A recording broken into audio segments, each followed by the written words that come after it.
Assalamualaikum warahmatullahi wabarakatuh. Saat ini saya berada di Sirnagali, di tempatnya repongnya durian Bawor Tanggamus. Dan ini adalah salah satu ikon yang akan kita tampilkan ke depan. Bagaimana perkembangan ini.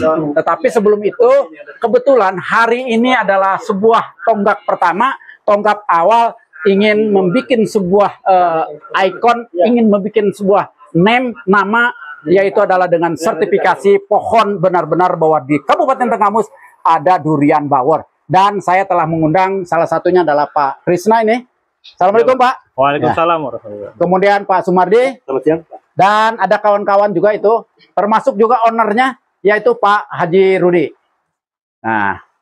Nah kawan-kawan, seperti yang saya sampaikan tadi bahwa durian ini khususnya adalah di Kabupaten Tanggamus dan umumnya di Lampung, itu adalah memang ini adalah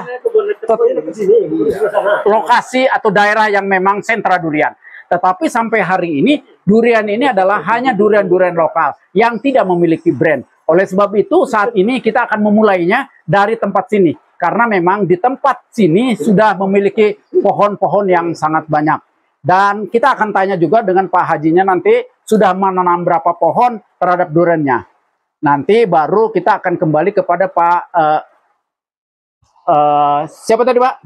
Krisna. Pak Krisna. Nah, mohon maaf ini karena memang ini bukan settingan, ini betul-betul baru ketemu, saya sama beliau juga baru ketemu dan dipertemukan di lokasi sini. Nah ini Pak, jadi kami ini kan saya melihat ini sebenarnya memang permintaan ini datang dari Pak Haji Rudi untuk segera memberikan sebuah simbol nama di Kabupaten Tanggamus. Karena sampai hari ini belum ada nama durian-durian yang memang sudah bagus. Dan oleh sebab itu ini kami menyampaikan ke sini, mungkin nanti akan menyupai ke lokasi untuk membuat durian-durian di Kabupaten Tanggamus akan berkibar. Tentunya dengan betul-betul setelah diseleksi oleh Bapak bahwa benar-benar antara nama dengan fisiknya itu adalah benar-benar itu adalah durian. Nah, oleh sebab itu saya mengundang bapak-bapak mungkin memberikan satu pengarahan dan arahan untuk mengarah kepada sertifikasi itu sendiri. Terima kasih. Silakan Pak. Baik, terima kasih. Sebenarnya saya juga baru pertama kali ke tempat Haji Rudi dan baru pertama kali juga melihat durian sebesar ini. Coba bayangkan. Betul. Ya.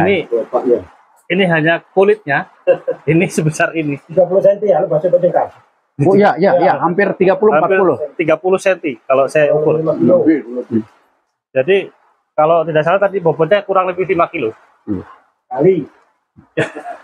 Jadi inilah durian kita yang ada di Kabupaten Tanggamus. Insya Allah kita akan daftarkan untuk penangkarannya. Jadi di tempat Pak Haji Rudi nanti bisa membuat bibit yang berlabel. Jadi di sini nanti akan kita daftarkan sebagai penangkaran bibit durian yang ada di Tanggamus. Jadi bagi warga Tanggamus yang ingin cari bibit durian yang dengan kualitas seperti ini tidak perlu jauh-jauh. Kita ada di Tanggamus. Kecamatan Ulu Bulu, pokoknya Sirnagali. Nah kawan-kawan, seperti yang disampaikan beliau, bahwa ini adalah titik tolak awal untuk menjadikan daerah Tanggamus sebagai sentra durian. Dan mudah-mudahan dengan sertifikasi yang akan diberikan oleh badan beliau, artinya itu akan menjadi titik tolak ke depan. Dan saya akan nanti juga berbincang dengan loper durian Pak Haji Andreas, juga salah satu penanggung jawab di lapangan yaitu Pak Sumardi juga akan kita minta pendapat. Tapi saat ini saya akan sebenarnya mau meminta ngobrol dengan Pak Haji. Berapa lebar ini kebun yang ada di saat ini. Dan bagaimana penghasilan dia. Pak Haji, Assalamualaikum nih. Nah Pak Haji ini saya mau bertanya. Kebetulan kan kita mau sertifikasi nih. Untuk titik awal di Kabupaten Tanggamus menjadi sentra durian. Mudah-mudahan. Karena memang Pak Haji bukan baru 1-2 hari. Mungkin sudah 5-6 tahun kan. Ya artinya. Nah oleh sebab itu, ini kenapa alasan awal menanam pohon durian sampai berapa banyak sampai saat ini nih Pak? Ya. Jadi kenapa alasan menanam durian itu sebetulnya ya secara jujur aja kita ingin memperbaiki taraf ekonomi yang jelas kan. Siap Pak. Dalam hal ini tidak mengesampingkan rezeki dari Allah tentang di kopi kan. Ya, kopi pun yang menghasilkan, tapi kalau kita perbandingkan dengan kita budidaya durian memang jauh. Mohon saya potong kalimat, artinya memang di sini ini di Ulu Belu ini memang sentra kopi Pak tadinya. Betul, Pak. betul. Dan memang selama ini kan bahwa pohon kopi, kebun kopi tidak boleh ada pohon yang menaunginya. Tapi justru saat ini di tempat Pak Haji kopi dan durian. Nah nanti mungkin bisa diceritakan lagi. Jadi kalau masalah tumpang sari antara kopi dan durian itu sebenarnya bisa dikatakan simbiosis mutualisme dia. Jadi sementara pohon durian tidak mau dihalangi bagian atas, tapi dia mau diteduhi bagian bawah. Nah dia kopi pun dia tidak terlalu mau banyak betul kena sinar matahari full per tahunnya, tapi dia harus ada bayangnya juga, pembayangnya. Ketika di musim kemarau ini terbukti, di musim kemarau kemarin kebun-kebun yang tidak ada bayangnya sama sekali itu banyak gagal panen, terbakar buah kopi itu.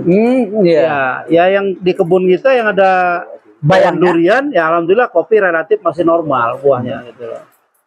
Jadi nggak ada kata ketika umpamanya pohon kebun kopi ditanami durian terus kopi mati itu no. Tidak ya? Enggak seperti itu. Bahkan mendapat berkah pada saat El Nino kemarin malah kopi Bapak masih berbuah. Masih berbuah, masih bagus. Kawan-kawan ternyata memang nanam durian di kebun kopi itu terbukti dan terbantahkan oleh Pak Haji Rudi ini tetap menghasilkan. Nah satu hal lagi, berapa banyak yang sudah berbuah untuk saat ini nih? Ini untuk di bulan ini nih. Kalau insya Allah dipanen di akhir Maret ini nanti. Dari total 500 pohon itu mungkin kita ambil katakanlah ambil restan untuk yang buang busuknya atau buah jeleknya, kita ambil yang bagus, yang murni bagus di kisaran itu 350 pohon yang buahnya normal bagus gitu. Dan rata-rata per pohon itu berapa buahnya Pak? Kalau sekarang ini kalau buah itu rata-rata di atas 30 hampir 40-an lah per pohon. Tapi dia size-nya besar. Seperti yang tadi kita lihat tadi. Rata-rata jumbo-jumbo dia. Jumbo. Berbeda dengan kemarin. 5, 6, 7 kilo. Banyak yang seperti itu ukurannya. Nanti kita akan berbicara berapa harganya, tapi paling tidak ini kita akan berbicara dulu tentang jumlahnya. Nah kawan-kawan, ternyata memang sangat bagus. Dan saya akan juga bertanya kepada loper durian ini Pak Haji Andreas ini, bagaimana ini prospek beliau untuk menindaklanjuti ini? Kalau kita melihat dari buah yang sudah kita nikmati kan gitu ya, dan buah terkecil ini prospeknya luar biasa ya. Karena dari harga saja sudah cukup lumayan. Yang kita makan tadi itu, ya ini 5 kilo kali 1000 per kilo. Jadi bisa kita bayangkan harga per ini adalah satu biji aja 1.050.000 paling tidak itu. Jadi dan tadi buahnya katanya ada 30 sampai 40. Ada 30 bisa dibayangkan kalau satu pohon itu ya. Berapa jutanya? Berapa jutanya? Wajar kalau beliau tadi ngomong ya gitu ya. Bagi petani yang mau nyontoh beliau Pak Haji Rudi, ini luar biasa karena di kebun Pak Haji Rudi yang kita nikmati ini. Ini pun belum sempurna. Kan gitu ya, masih matang belum sempurna. Kalau dia sudah sempurna ini sangat luar biasa. Mungkin tidak yang sangat menguntungkan bagi kita loper-loper durian. Kalau durian sekelas seperti ini, kamu ternyata memang ada di Tanggamus, kita penduduk Tanggamus belum tahu kan gitu ya. Mudah-mudahan mulai dari sekarang ini Tanggamus ini jadi sentra. Kita pedagang segala macam itu nikmat pun akan nggak bingung lagi ke Jakarta kan gitu sih ya. Cukup ada di Lampung yang nanti Pak Rudi lah salah satu produsen daripada durian seperti ini. Ya, ini durian apa namanya? Bawor. Ada lagi yang tadi Musangking, leci. Wah, ini luar biasa Tanggamus ini. Jadi insya Allah ya kita penikmat sudah gampang carinya itu. Nah, kawan-kawan ternyata ini salah satu penikmat durian sudah begitu antusiasnya begitu untuk mengantisipasi ke depan. Artinya kenapa enggak kita segera menanam? Juga saya menghimbau kepada para petani kopi khususnya yang di Tanggamus, umumnya di Lampung, untuk sesegera mungkin juga menanam pohon durian. Bahkan saya mungkin ada satu, kenapa kita harus menanam durian, mungkin ini harus kita dengarkan dari salah satu pelaku dari petugas lapangan kita, yaitu Pak Sumardi. Selamat siang Pak. Iya Pak, selamat siang. Sampai berjumpa. Saya dari Teddy Kurnia TGM, dari salah satu penggiat penanaman pohon durian. Bagaimana menurut Bapak tentang durian ke depan? Kenapa mesti seperti, saya nggak Kalimantan wajib sih, tapi seperti dengan ada penghasilan yang disampaikan biasa. oleh Pak Haji Rudi ini. Bagaimana nih? Selamat siang kepada Bapak-Bapak semua yang hadir di kediaman Bapak Haji Rudi. Sebagai seorang penyuluh pertanian lapangan, tentu saya menilai ini dari hal yang berbeda. Artinya tadi hal-hal lain seperti keunggulan, nilai finansial, dan lain sebagainya sudah dibahas. Namun demikian, kami sebagai petugas lapangan akan antusias mendukung program ini, terutama bagaimana secepatnya nanti Pak Haji Rudi ini bisa dibantu oleh instansi yang berkaitan agar segera memiliki bibit yang bersertifikasi, itu yang pertama. Kemudian yang kedua, mendorong kepada petani pelaku usaha untuk menciptakan nilai tambah dengan menanam durian ini di lahan perkebunan kopi ini untuk berbagai hal. Yang pertama, ini sebagai upaya peningkatan pendapatan petani. Yang kedua, tanam tumbuh tinggi perdu seperti durian ini, tentu kami berkeyakinan yang pertama bisa melindungi kelembapan tanah, meningkatkan kesuburan tanah, dan kemudian yang terakhir adalah ini yang paling pokok kita tunggu adalah menciptakan nilai tambah dan pendapatan bagi petani, serta tak luput tentunya seiring dengan perkembangan nanti terciptanya jumlah bibit yang memadai di Ulu Belu dan lain sebagainya, di tempat Pak Haji Rudi dan sekitarnya ini akan mendorong kreativitas, peningkatan perilaku, sikap, dan perubahan pola pikir. Inilah yang kita harapkan kepada petani agar tidak monoton menunggu hasil tahunan yang selama ini hanya sebatas kopi. Nah, demikian yang dapat saya sampaikan. Nah, kawan-kawan, itu yang disampaikan ini, dan sinkronisasi akan disampaikan juga mungkin dengan salah satu juga petugas dari yang terkait ini, bagaimana merespon apa yang telah dilakukan oleh Pak Haji Rudi di 5-7 tahun yang lalu dengan penghasilan sangat luar biasa. Mungkin dalam episode yang lain bagaimana penghasilan Pak Haji Rudi dan bagaimana penghasilan dari perpohon. Tetapi paling tidak bagaimana nih proaktif daripada pemerintah setempat, terutama dari Pak Krisna. Pak Krisna ya.